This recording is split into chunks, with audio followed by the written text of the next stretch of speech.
Vítejte ve svatyni Lachung, který je součástí buddhistického kláštera školy Gelug v ladackém údolí Nubra, kde si daleko na severozápadě mezi Tibetem a Indií na soutoku řeky Nubra a Šajok na dohled karakoramských velikánů.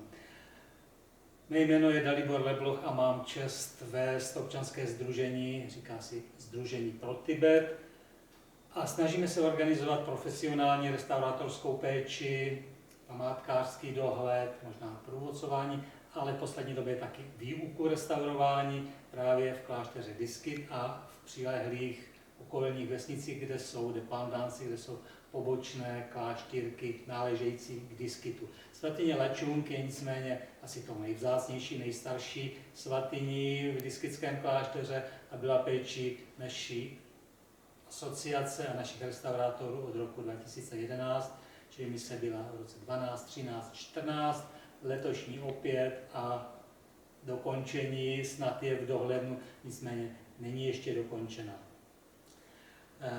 Za mnou jsou hodnostáři školy Gelug, kteří tvoří hlavní osazenstvo tady této svatyně, která je konec konců dedikována zakladateli školy Gelug Tsongkhapovi, současníkovi mistra Jana Husa, a jeho podobizna vypadá velmi podobně jako tady tito nižší se žlutými čepicemi za mnou. Vy jste možná poznali podle odlesku na banerech, že se nenacházíme v Ladaku, ale že jsme někde jinde, jsme na výstavě. Toto je fotografická rekonstrukce kláštera Lachung, kterou jsme premiérově instalovali letos 10. března 2015 v tomto nádherném sále, který je součástí Metodického centra moderní architektury, zařízení Národního památkového ústavu v Brně. Leží nad Bílou Šťastný, i ta stojí za návštěvu. Zatímco vás kamera pomalučku provede jednotlivými stěnami, já zkusím změnit osvětlení tak, aby vám to umožnilo lépe sledovat exponáty.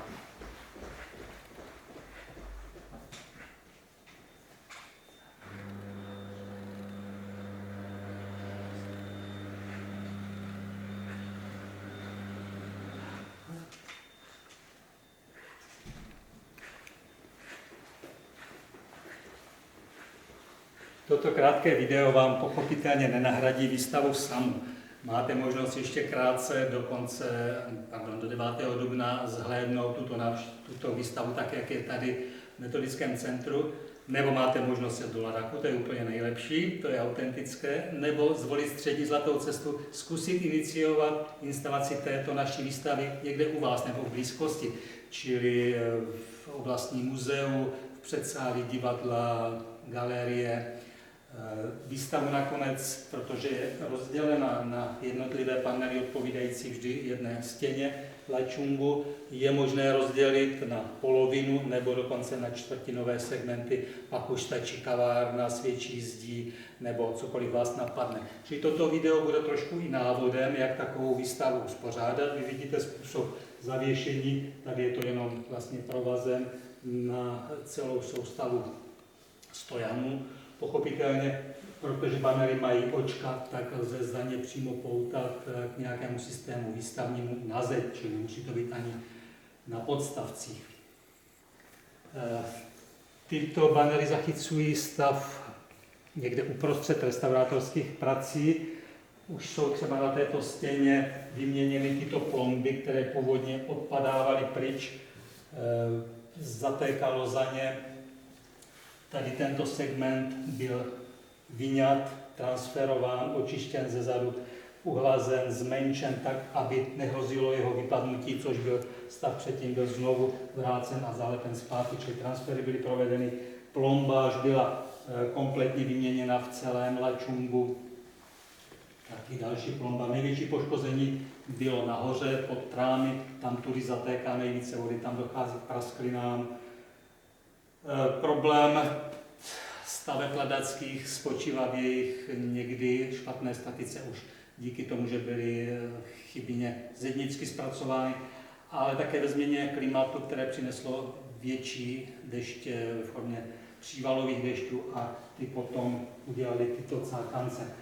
Ten stav už je po částečném vyčištění těchto zatečenin, po odstranění stop, po olejových lampičkách, tady v této prostoře byla ta stavba daleko tmavší, zašpiněná tím olejem. Už si můžeme na této stěně vstupní všimnout srovnání figury před restaurováním. Já znám Bílou taru, jak vypadala ještě v roce 2003.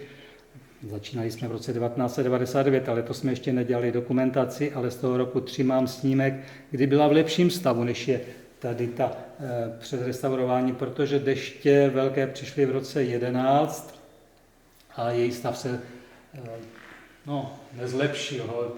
Na tom kontaminovaném povrchu znečištěném došlo k vymytí těch částic prachových a k takovému to znepravidelní té kresby. Nicméně po vyčištění, po kompletním restaurování Bílá tara znovu takhle krásně prokoukla. Než se podíváme na další část výstavy, abych vás chtěl seznámit s tím, co bylo součástí vernisáže, jak vypadala, co také můžeme eventuálnímu vystavovateli poskytnout, aby byl pohled ucelenější. Půjdeme do foaje této krásné budovy, můžete si prohlédnout současnou architekturu. Je v pěkném kontrastu s tím, co vystavujeme se středověkovou architekturou tibetského typu. Nakonec tu vidíme tady nejlépe na úvodním panelu. To je celkový záběr na klášter Bystrický, o něm jsem mluvil. Tady je charakteristika výstavy, čili toto vám samozřejmě zapůjčíme. Pro vernisáž si pochopitelně každý vystavovatel zvolí svou hudbu, svůj způsob občerstvení, ale pro inspiraci jenom řeknu, že jsme měli dvojí hudbu, a to tibetskou. Chcete-li, nakontaktuji vás, skupina 4 obětavých a šikovných muzikantů dokáže napodobit skvěle chrámovou tibetskou hudbu rituální. Ti nám dělali overturu, tady šel průvod s fotogenickými nástroji hudebními a sálem se rozdívalo něco, co lze slychat při obřadech v tibetských chrámech. Ale ještě předtím, během shromažďování hostů vernisáže, jsme zkusili navodit atmosféru, která vládne pod klášterem. V městečku Lech, který je takovým centrem této oblasti ladacké, je celá čtvrt turistická a navštěvují to ani ne tak cestovní kanceláře jako jednotlivci, svobodomyslní baťuškáři, kteří přijedou s jedním obrovským kletrem na závěr, dalším baťuškem vpředu. Pak už je vydáte další den, jak chodí s malým jenom batohem a posedávají po kavárnách, čajovnách, dredaři, lidé, kteří si neváhají zapálit cokoliv. A tato svobodomyslná atmosféra je v kontrastu s tou tibetskou stylem hudby, ale už ne toho po svobodě, pohrdáním světskými statky, nelpěním na bohatství, že tam oni se potkávají, jak tady ti západní nás vnuci hippies, bychom řekli, tak vyznavači buddhismu. A pro tu atmosféru 60. let jsme tady měli muzikanta, který právě skvěle hrál Dylana a tuto hudbu. Tohle se vystihovala, nad těmi obrazovkami šly záběry z toho života v turistické zóně, ty vám můžeme taky pro vaši výstavu poskytnout. Jako občerstvení jsme nabízeli před zahájením výstavy tibetské pivo a tibetský slaný čaj a taky campu. Abychom nemuseli, nebo aby hostesky nemuseli vysvětlovat přesně, co je to campa, tak k tomu jsme udělali obrazové takové vysvětlení s komentáři, o co se jedná, plus ještě takové opakovaně jsme tu postavili recepty, jak lze ječnou mouku opraženou smíchat. Takže lidi reagovali, míchali, byla legrace. Tibetský slaný čaj je tady opět popsán, jak se skladuje v ovčích žalucích, jak se rozproduje v takovýchto troubách a jak se popíjí při každé příležitosti. ten nebyl ani tak, nebo v úspěšnosti při vernisáži ho předčilo tibetské pivo Chang. Komu se podaří vyrobit doma Chang z rýže nebo z ječmene, klobouk dolů. My jsme to trošku obešli, pořídili jsme kterési moravské pivo v nefiltrované podobě a to jsme podávali. To nezbylo, to se vypilo. No, čili po tomto vstupním občerstvení odtroubili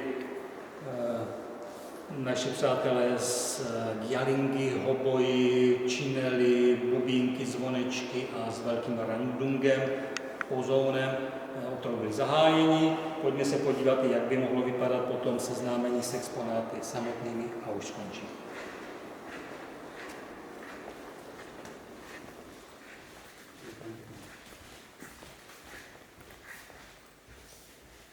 Do svatyně pochopitelně se vchází vchodovou stěnou, tady jsou vidět už jenom polovina dveří, ty malby pokračují už jenom trošku dolů, toto už je dolní okraj, čili nejste o nic připraveni. Jakékoliv důležité místo logicky je střeženo někým. Hrad střeží hradní stráž, svatyně tibetské v Ladaku, v Tibetu obecně, střeží ochranná božstva, buď to v hněvivých podobách nebo v laskavých podobách. Ochránci Jidamové školy Gelu jsou typicky Jama, my ho tu vidíme s korunou bodhisattvovskou, s vyceněným chrupem, tady drží Dorje sekáč pravděpodobně. Protože těm figurám chybí dolní část, není to ikonograficky úplně jasné, je-li toto Jama nebo nějaká podoba Mahákaly, ale myslím si, že spíše toto je Mahákala, kterému už tady chybí další pár rukou. To bude předmětem dalšího studia ikonografického a zřejmě nás čeká v budoucnu i doplnění těch maleb, tak, aby ochránci měli i nožičky, aby mohli fungovat. Takovéto evropské restaurování, kdy se chybějící části maleb nechávají být, tady asi nebude fungovat. Mniši nás opakovaně žádají, abychom doplnili ty malby, aby ti ochránci skutečně mohli chránit, aby to bylo kompletní. Nádherný je tady Yamantaka, který teda byl transferován s býčí hlavou, s planoucím mečem. Všichni ti ochránci jsou nějak vyzbrojeni. Ubéra drží tady promiku, která vyvrhává klenoty. Jsou vyzdobeni nějakými zbraněmi, hromoklými, trojzubec tady vidíme v ruce Mahákalově. Tváří se nebezpečně, tak aby odehnali zlé démony jak od svatyně, tak od nás samotných. Pak, když si třeba Mahákalu zvolíte za svého osobního ochránce, měl by vás chránit před tím, čeho se chcete zbavit, co nechcete, aby vás ovládl démon mamonu nebo lakoty, démon žárlivosti. To všechno jsou schopni tyhle Jidamové od vás odvrátit. Doufejme. No ale nejenom hněvivá božstva, ale i ta laskavá jsou tady. Už jsme viděli bílou táru před a po restaurování v podobné funkci laskavého božstva symbolizujícího lásku a soucit je zelená tára Dolma, partnerka Avalokiteshvarova, což je zase patron Tibetu. Ve své podobě před restauratorským zákrokem a po něm. Jak jste si všimli na záběrech předešlých, za třetí etapu loňskou zodpovídá a finančně je zasloužila organizace PPG, americká společnost, která má tady filiálku v Brně, vyrábějí Balakaril a věnovali významnou částku na to, aby se loňská expedice uskutečnila. Toto je symbol Favor for Development, francouzské nadace, která financuje výpravu letošní v roce 2015. Já doufám, že tady jsou další místa, že se tam objeví loga třeba vaší firmy, vaší organizace, nebo jen podpis váš jako jednoho z mecenášů. Pochopitelně jakoukoliv podporu tohoto druhu velmi vítáme. Já vás nebudu dále už podrobně seznamovat s božství zde, ale snad jenom bychom mohli zase kamerou srovnat, jak vypadá zaprášená malba odlupující se před restaurováním, jak krásně se nám tady vyloupil Congchapa, nebo některý z těch hodnostářů školy Gelu, kteří vlastně sedí zobrazení se na stěnách a klaní se nebo naslouchají svému zakladateli, svému guruovi. On je tady zabalený chudák teda do deky, protože jsme ho nechtěli pocákat při pracech. Vajradhara překrásně tady se zvonečkem dilbu a s vajrou zobrazena.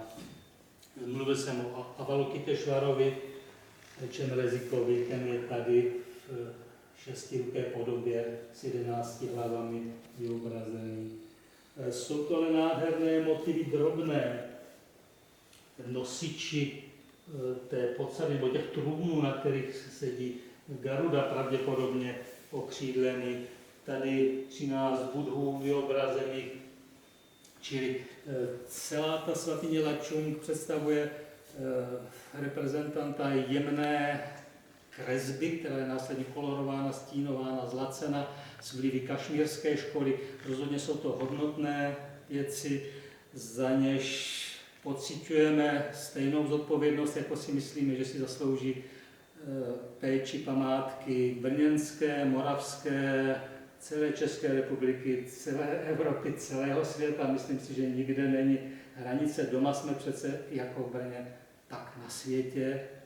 A tak jsem moc rád, že jsem našel kolem sebe lidi, kteří to vnímají podobně. Patříte-li mezi ně, prosím, ozvěte se. Podrobnější informace u nás najdete na našich webovkách www.fortibet.cz a stanete-li se třeba pořadatelem této výstavy, budeme jenom potěšení. Taši Delek.